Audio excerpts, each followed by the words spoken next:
It has been 47 minutes. You have checked everything. Diaper, clean. Bottle, finished. Temperature, fine. You have walked every room in the house, tried the bouncing, tried the shushing, tried the white noise app that costs you $4 and has 11,000 five-star reviews. Nothing. Your baby is still crying. Not the sharp cry that means something is physically wrong. Not the tired whimper you have learned to recognize at 2 a.m. Something else. Something that sounds almost like distress, but when you look at their face, really look, you cannot find the source. Most parents in this moment land on the same conclusion: there is no reason. The crying is random. Babies just do this. It is noise without signal. A biological glitch in an otherwise functional small human. You have probably been told this. You may have even passed it along to someone else. Here's the problem. That conclusion, the one that makes the crying survivable, is one of the most consequential misreadings in all of early parenting. Because the crying is not random. It never was. And what researchers have spent the last 30 years decoding inside that sound is not just surprising. It restructures everything you think you know about what a baby actually is. The most widely accepted explanation for unexplained infant crying goes something like this. Babies cry because of physical discomfort, hunger, gas, tiredness, overstimulation, and when none of those check out, the crying is essentially meaningless. An immature nervous system misfiring. The checklist fails, so the signal must be empty.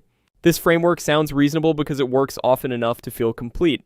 Hunger and pain are the most common causes of crying, especially in the first weeks, and responding to them produces results. Medicine endorsed this logic for decades.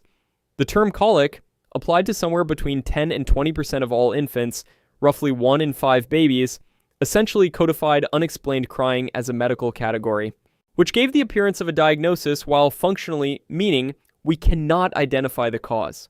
Wait it out. The problem with that framework is what researchers found when they stopped trying to explain the crying and started actually listening to it. When scientists applied acoustic analysis to infant cries, using spectrographic tools, the same methodology used to analyze music and spoken language, they discovered that so-called unexplained cries are not structurally random. They have internal architecture, distinctive pitch contours, rhythm patterns, and amplitude signatures that cluster into repeatable categories. And crucially, listeners respond to those categories differently physiologically, even when they cannot consciously identify which one they are hearing. The crying has grammar. It is just a grammar no one taught you to read. Your baby is not making noise. Your baby is speaking in a language that existed before language did. But here's where it gets deeper. Because once researchers realized infant crying had structure, the question that changed everything was structure that encodes what exactly? Work building on acoustic cry research, including studies published in the journal Early Human Development and Research conducted at Brown University's Infant Development Center, established that infant cries in the first months cluster into acoustically distinct types. There is a basic cry, rhythmic, with a low pitch onset, cycling in and out. There is a pain cry, sudden high pitch onset, with a long unbroken expiratory phase, no cycling. And there is a third category, an arousal cry, carrying acoustic features that do not map cleanly onto any physical state, suggesting an origin that is emotional or neurological rather than purely somatic. What makes this discovery structurally important is not just the categories themselves, it is what happens in the bodies of the people who hear them.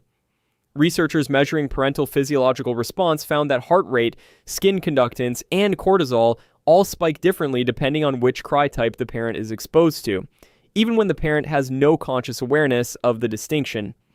Your nervous system already knows the difference. It has been running this decoding operation without notifying you. Your baby is not failing to communicate. Your baby is transmitting a signal your nervous system was built to receive. You just were never taught how to listen consciously. Think of the cry not as a smoke alarm, one sound, meaning one thing, but as a layered transmission, carrier frequency, signal content, and emotional bandwidth, operating simultaneously. You have been responding to the volume. The science has been living in the frequency. Now I need to tell you about what researchers found when they stopped studying the cry itself and started examining what is happening inside the baby's brain during the crying. because that is where the real signal was hiding. Doctor. Barry Lester at Brown University's Infant Development Center spent decades establishing something that initially seemed almost too clinical to be moving. The acoustic properties of a baby's cry in the first weeks of life are a window into central nervous system integrity, not just into what the baby wants right now, into how the baby's brain is organized. The pitch, the structure, the rhythm of the cry carry information about the state of the neural architecture producing it. And here is the part that surprises people. A higher-pitched, more urgent-sounding cry does not always mean a baby is in greater distress. In some cases, it means the opposite. The baby's nervous system is dysregulated, not by pain, but by the effort of trying to communicate without the neurological tools to complete the transmission. Babies with more organized nervous systems sometimes cry less urgently because the signal is cleaner. The most distressing cries are sometimes coming from a nervous system working at maximum effort just to be heard. Think of it as signal degradation. A well-tuned system transmits clearly. A system fighting interference has to push harder, distort, break up. The crying baby who sounds like something is catastrophically wrong when the checklist shows nothing, that is not a malfunction. That is a nervous system that has run out of more refined tools. Most infants reach peak crying frequency around 6 weeks of age, accumulating roughly 2 to 3 hours of cumulative crying per day. More total vocalization per 24 hours than at any other point in human development, including the years you would expect to be significantly louder. That peak is not random either. It maps precisely onto a period of intense synaptic reorganization. The wiring is being rerouted. The noise is the construction. Your baby is not being irrational. Your baby is a nervous system that is not finished being built yet, doing its best with an incomplete set of parts.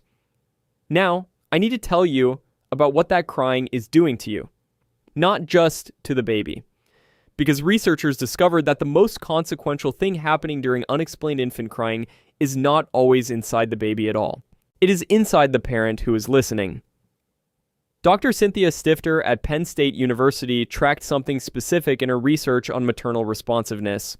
Not whether parents soothed the crying, but whether they responded accurately, meaning whether they identified what the cry was signaling and matched their response to the actual need rather than simply applying the fastest available intervention.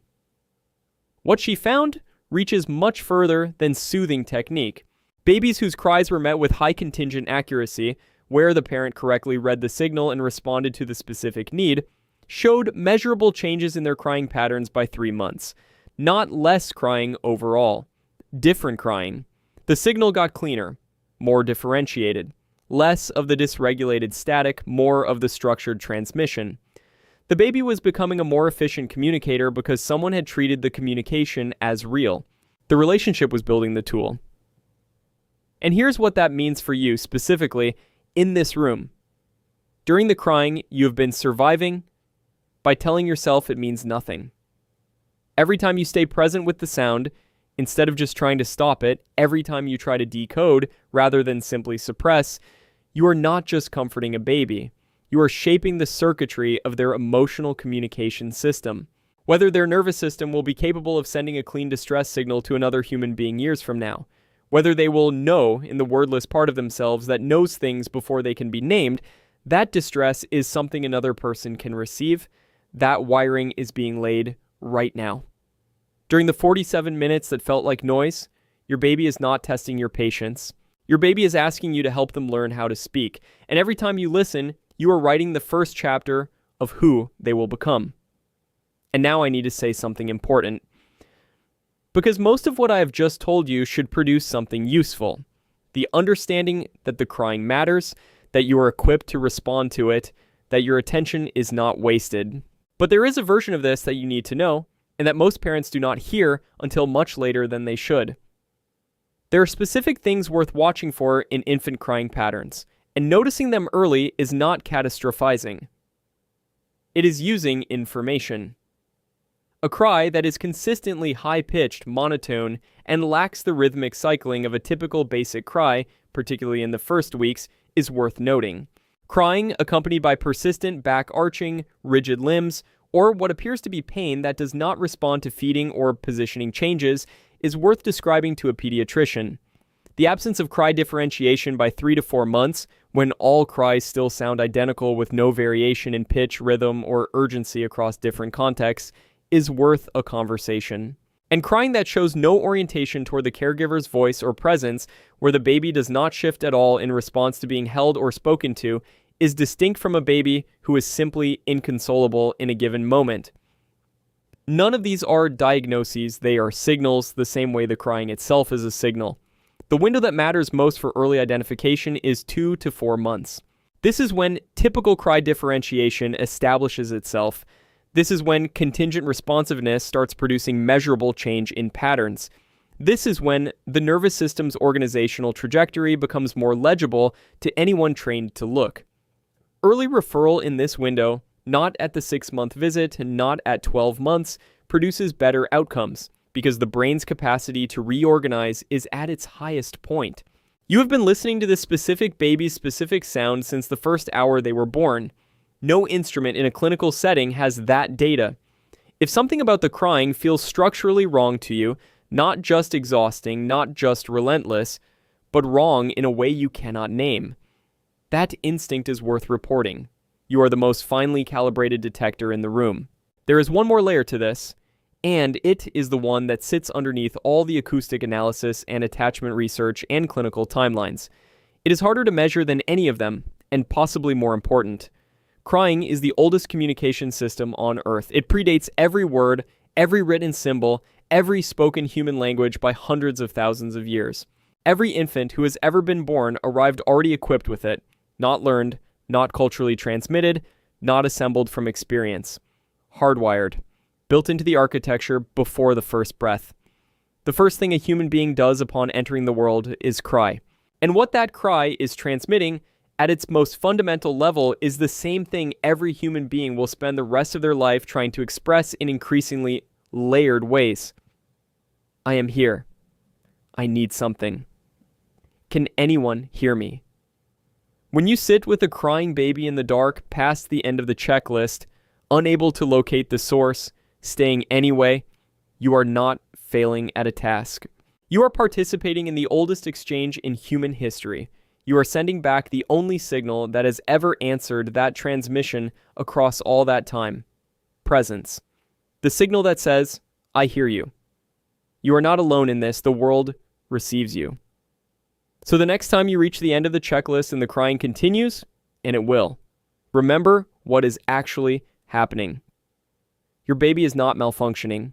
They are transmitting in a language older than words, through a nervous system still under construction, toward its person their biology already trusts to receive the signal. Every cry you have survived thinking it meant nothing was a sentence in a conversation that was quietly building something neither of you could see. The infrastructure of how this child will reach toward other people for the rest of their life. You were never failing to fix it. You were always already the answer. If your baby has ever had a cry you learned to recognize before you even understood how you knew it, that specific sound that made you move before your brain caught up, tell me about it in the comments. Tell me how old they were. Tell me what the cry was for. Because the fact that you learned it is the entire point. And if you want to understand why your baby stares at you, not a general glance around the room, but that specific locked, unblinking stare that makes grown adults feel genuinely examined, not because their vision is limited, not because you happen to be nearby, but because of something happening between two brains in that moment of mutual gaze that most parents never have a name for. That is the next video. And once you understand what researchers found when they measured what occurs inside both nervous systems during that stare, you will never look away first again.